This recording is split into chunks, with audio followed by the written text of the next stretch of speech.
국회 대정부 질문이 이틀째 이어졌습니다. 북한 오차핵 실험에 대한 정부 대응과 사드 배치 문제가 집중적으로 다뤄졌습니다. 국회는 대정부 질문에 앞서 본회의를 열어 북한의 오차핵 실험을 규탄하고 핵 폐기를 촉구하는 내용의 결의안을 의결했습니다. 미국의 B-1B 전략폭격기 2대가 지난 13일에 이어 8일 만에 한반도에 재출격했습니다. 2대 중 한 대는 오산 기지에 착륙했습니다. 미군 지도부는 북한의 핵 위협에 대한 미국의 한국 방어 공약을 재확인하는 첫 단계일 뿐이라고 설명했습니다. 시청자 여러분 그리고 장병 여러분 안녕하십니까? 국방뉴스를 전해드립니다.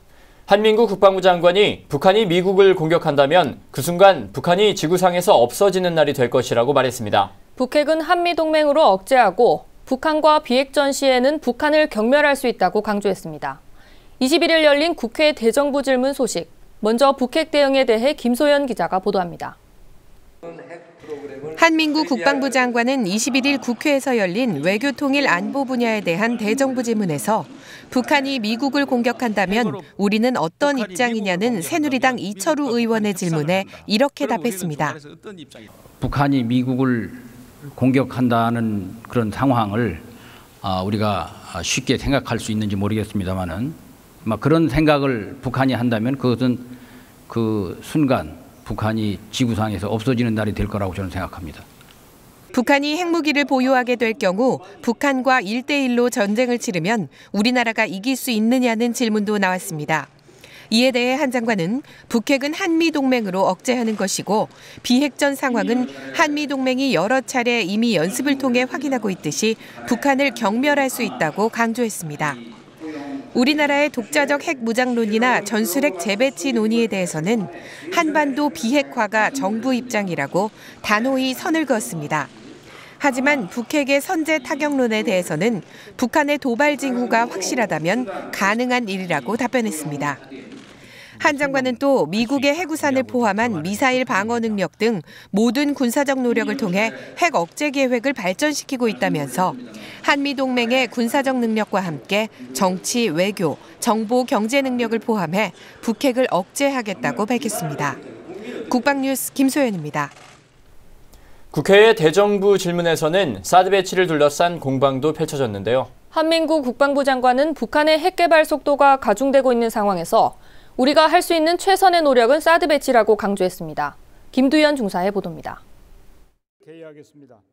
이날 대정부 질문에선 사드 배치 문제를 둘러싼 의견 대립이 팽팽했습니다.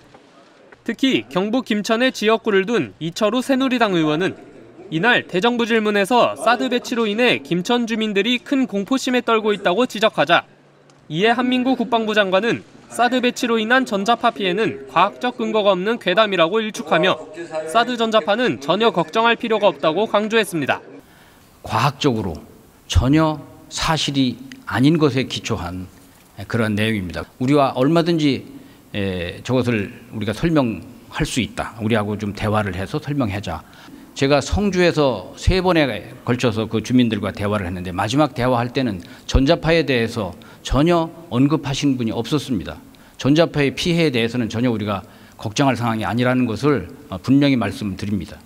그러면서 전자파가 무해하다는 점을 보이기 위해 솔선수범하겠다고도 말했습니다. 제가 초기에 그 기지 안에 제가 가서 몇 시간이고 서서 한번 전자파가 위험하지 않다는 걸 보여드리겠다 하는 말씀도 드린 적이 있었고, 제가 성주에서 대화를 할 때 어떤 젊은 부인께서 자기 집을 3달 동안 비워줄 테니 당신 여기 와서 살아라 하는 말씀을 해서 제가 그럴 용의가 있다고 답한 적도 있었습니다.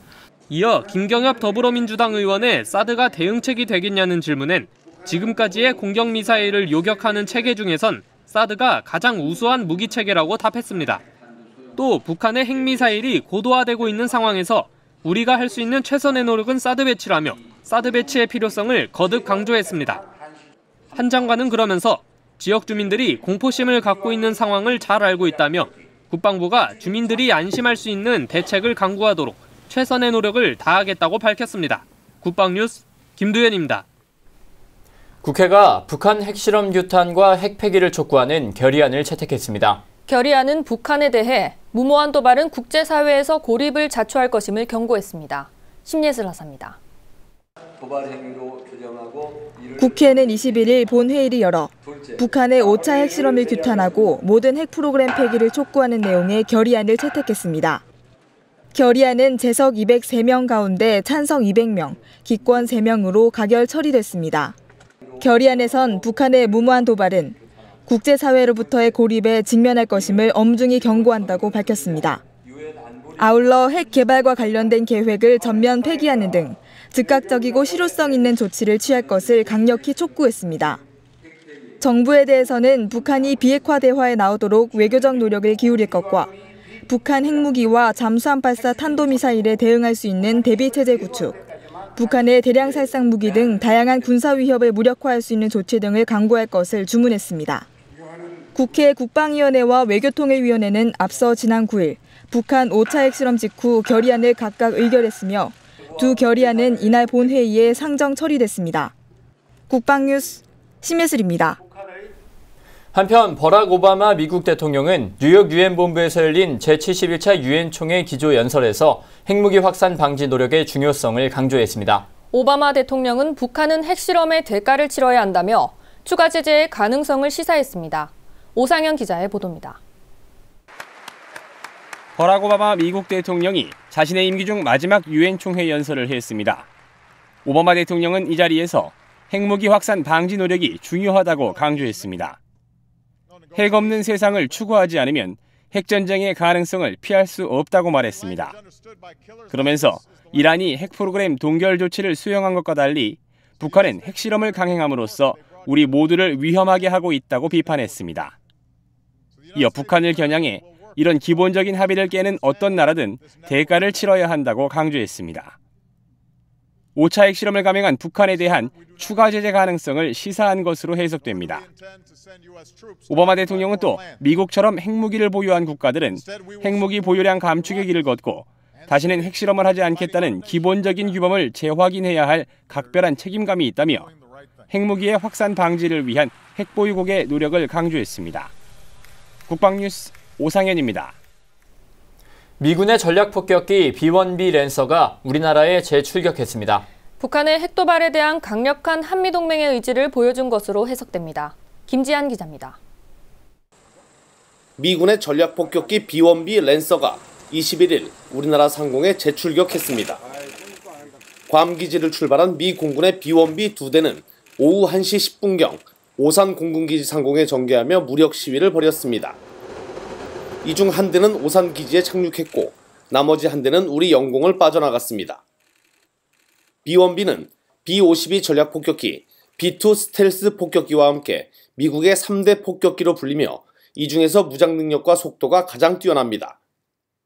B-1B는 핵폭격기 B-52보다 많은 최대 60톤의 무장을 싣고 적 대공 미사일 사거리 밖에서 표적을 정밀 타격할 수 있는 항공기로 북한이 가장 두려워하는 미국의 전략 자산 중 하나입니다. 미 공군은 북한의 핵실험 등 지속적인 군사 도발에 대응해 B-1B 석 대를 지난달 초 괌에 전진 배치했습니다. B-1B는 4개의 엔진이 달린 초음속 비행 달기로 최고 속도 마하 2로 비행할 수 있으며 유사시 괌 기지에서 서울까지 2시간이면 도달할 수 있습니다. 오산 기지에 착륙한 B-1B 한 대는 당분간 머무르며 출격 태세를 유지할 예정입니다. 미 7공군 사령관 토마스 버거슨 중장은 오늘 B-1B 폭격기의 한반도 전개는 우리가 선택할 수 있는 여러 가지 옵션 중 하나일 뿐이며 한미동맹은 한반도와 영내 안보를 지키고 방어하기 위한 만반의 준비를 갖추고 있다고 밝혔습니다. 국방뉴스 김지한입니다. 핵과 장거리 미사일 개발에 사용되는 물품을 수년간 북한에 팔아온 중국 흥샹그룹이 수사를 받고 있습니다. 중국은 그룹의 자산 일부를 동결하는 한편 그룹 오너와 친척, 측근들에 대한 수사도 진행하고 있는데요. 북한에 적지 않은 타격이 될 것으로 보입니다. 윤현수 기자입니다. 북한의 핵 프로그램 개발 관련 물자를 제공해온 중국 랴오닝 흥샹그룹이 중징계를 받아 문을 닫을 전망입니다. 그룹 오너인 45살의 마샤오흥 흥샹그룹 총재도 지난달 공안에 체포돼 처벌을 기다리고 있는 것으로 알려졌습니다. 조사 결과 홍샹그룹은 계열사를 통해 지난 2011년부터 핵과 미사일 개발의 핵심 재료를 북한에 수출해 왔습니다.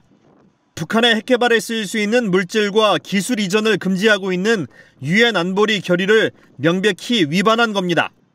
이번 조치는 북한의 거듭된 도발에 대한 중국의 강한 경고로 풀이되고 있습니다. 中国有关部门正在依法对其经济犯罪等违法行为进行调查处理。 외교부는 중국 홍샹그룹에 대한 중국 당국의 수사가 유엔 안보리 대북제재 결의 2270호의 이행 차원 조치라고 밝혔습니다. 선남국 외교부 부대변인은 확고한 대북제재와 압박공조를 바탕으로 비핵화 복귀만이 유일한 출구임을 깨닫고 북한이 변화의 길을 선택할 수밖에 없는 환경을 만들기 위해 노력하고 있다고 강조했습니다. 한편 중국의 이번 조치는 미국 법무부의 통보에 따른 것으로 불법 행위의 심각성을 중국 측에 전달하고 협조를 당부한 결과입니다. 지금까지 중국 당국이 중대 범죄 혐의를 공개한 뒤 해당 기업이 살아난 전례는 거의 없습니다. 마사오 홍 대표 또한 재기가 불가능할 것으로 보입니다. 중국 정부의 이번 움직임으로 북한과 거래하는 제3국 기업을 제재하는 세컨더리 보이콧 확산 가능성이 커지고 있습니다. 국방뉴스 윤현수입니다. 육군 17사단이 싸우면 반드시 승리하는 최정예 전투장병을 선발하기 위한 경연대회를 열었습니다. 소부대 훈련을 활성화하고 장병들의 단결력을 강화하는 경연대회 현장을 강경일 상사가 소개합니다. 부대 연병장에 장병들이 한데 모여 군장을 정렬합니다. 이어 자신의 개인 화기를 신속히 분해합니다. 개인 화기를 결합한 인원들은 군장을 메고 소대장의 힘찬 구호와 함께 완전 군장 급속 행군을 시작합니다. 지난 20일 육군 17사단이 최초로 시행한 번개탑 전투팀 경연대회 현장. 대회는 소대와 분대별로 각각 팀을 이뤄 경쟁하는 방식으로 진행됐습니다. 대회에 참가한 장병들은 5km 완전 군장 급속 행군을 하면서 개인화기 분해 결합과 심폐소생술, 임무형 보호태세에 이어 수류탄 투척을 평가 기준에 맞게 합격해야 합니다. 먼저 선두팀이 구급법과 화생방 평가를 위해 연병장으로 뛰어들어옵니다. 신속하게 심폐소생술과 임무형 보호태세 평가를 마치고 다음 단계로 이동합니다. 숨가쁘게 달려 도착한 대원들은 쉴 틈도 없이 팔굽혀펴기와 윗몸 일으키기를 하고 마지막 수류탄 투척 코스에서 25m 떨어진 5m 원 안에 수류탄을 투척합니다. 부대원들의 박수와 환호 속에 최종 결승점에 도착한 대원들은 모두가 번개탑 전투팀이 된 것 같습니다. 처음에는 성취감을 느끼고자 하였지만은 끝나고 나니까 소대원들이 많이 단합되고 단결된 시간이었던 것 같습니다. 지금 오늘의 이 경험을 바탕으로 무형 전투력인 사기와 단결력을 끌어올려서 적과 싸워 이길 수 있는 최강의 소대를 만들겠습니다. 체력적으로도 힘들고 정신적으로도 많이 힘들었으나 소대원들이 하나가 되어서 힘든 과정을 다 이뤄내는 모습을 보니 굉장히 성취감이 있었고 이 성취감이 저희 소대가 앞으로 남은 일정을 헤쳐나감에 있어서 전투력 상승에 큰 이바지를 할 것 같습니다. 3소대 화이팅입니다! 이번 경연대회는 22일까지 진행되며 엄격한 채점을 거쳐 10월 중 시상식을 가질 예정입니다. 영예의 번개탑 최우수 소대와 분대팀에게는 부대 표창과 단체 휴양포상이 주어집니다. 부대는 앞으로도 싸우면 반드시 승리하는 최정예 전투장병 육성을 위해 번개탑 전투팀 경연대회를 지속적으로 시행할 계획입니다. 국방뉴스 강경일입니다. 육군 11기계화 보병사단이 간부들의 공감 소통과 긍정적인 이미지 형성을 위한 초빙 강연을 열었습니다. 사단법인 이미지 메이킹 센터의 김경호 대표를 초빙해 진행된 이번 강연에는 사단 내 90여 명의 간부들이 참석했습니다. 간부들의 올바른 인성 함양과 긍정적인 대인관계 형성을 위해 실시된 이번 강연에서 김 대표는 리더의 이미지가 훌륭하면 용사들도 이를 닮아간다며 정서적 교감과 긍정적인 표현, 웃는 습관의 중요성 등을 전수했습니다. 우리 간부님들이 이미지 메이킹을 잘하셔서 또 우리 그 병사들, 특히 전역을 앞둔 병사분들에게 이런 걸 흘려보낼 때 사회 나갔을 때 어느 부대 출신이야 하는 그런 멋진 모습을 보여줄 수 있고 공감과 소통 그리고 웃음에 대해서 배웠는데 이러한 강의 내용을 통해서 앞으로 군 생활을 하거나 아니면 사회에 나갔을 때에도 사람을 대했을 때 어떻게 더 호감 있게 대할 수 있는지를 확실히 배운 강의였던 것 같습니다.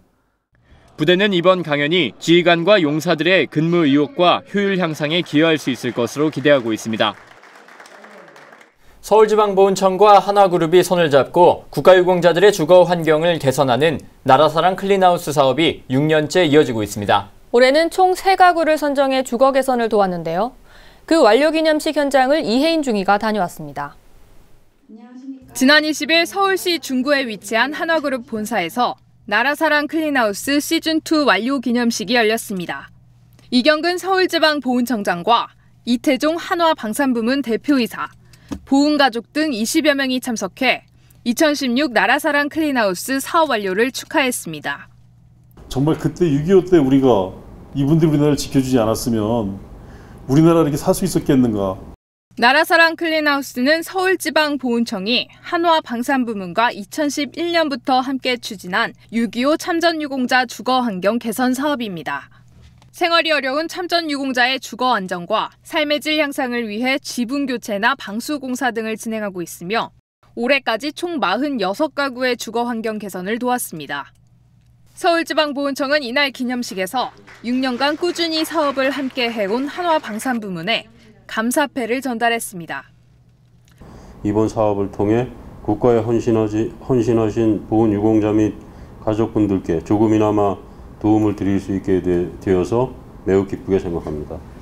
편안하고 쾌적한 보금자리를 제공받은 국가유공자 어르신들은 기쁨과 고마운 마음뿐입니다.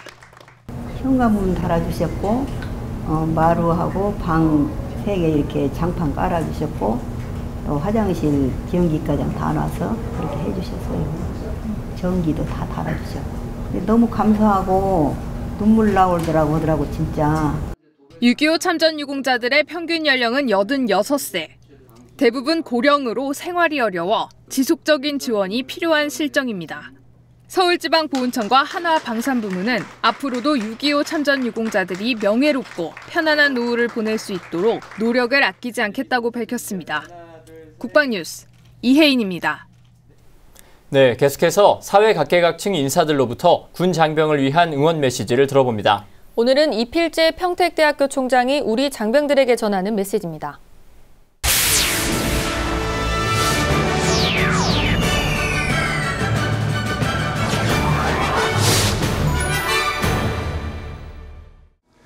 저는 평택대학교 총장 이필재입니다. 대한민국 국군 장병 여러분, 나라와 국민을 지키느라 불철주야 너무나 수고가 많습니다. 여러분은 지금 일생의 가장 귀한 시간을 군대라는 조직에 몸을 바치고 있습니다. 왜 그래야 하나? 군대는 2가지가 있습니다. 하나는 침략군이요, 다른 하나는 평화군입니다. 히틀러의 군대는 그 규모가 아무리 크고 강하였다 하여도 침략군이었습니다. 세상 역사에는 그러한 침략군들 때문에 무한 고통의 시간을 보낸 것입니다. 평화군의 할 일은 무엇인가? 바로 침략군을 막아내는 역할입니다. 그러므로 지금 여러분은 전쟁을 하기 위한 군대가 아니라 전쟁을 못하게 하는 평화군입니다. 그러한 자부심을 갖고 주어진 군의 사명을 훌륭하게 완수하시고 제대하는 날 큰 기쁨과 열매를 안고 귀가하십시오. 대한민국 국군 장병 여러분에게 하나님의 보호와 축복이 있기를 바랍니다. 감사합니다. 핵실험과 장거리 미사일 엔진 시험 등 북한에 잇따른 도발에 대해 우리 정부와 국제사회의 규탄이 이어지고 있습니다. 앞으로도 대북 제재 압박은 높아질 것으로 보이는데요. 국제사회의 권고를 무시한 채 도발을 일삼는 김정은 정권. 결국 파멸만을 재촉할 뿐입니다.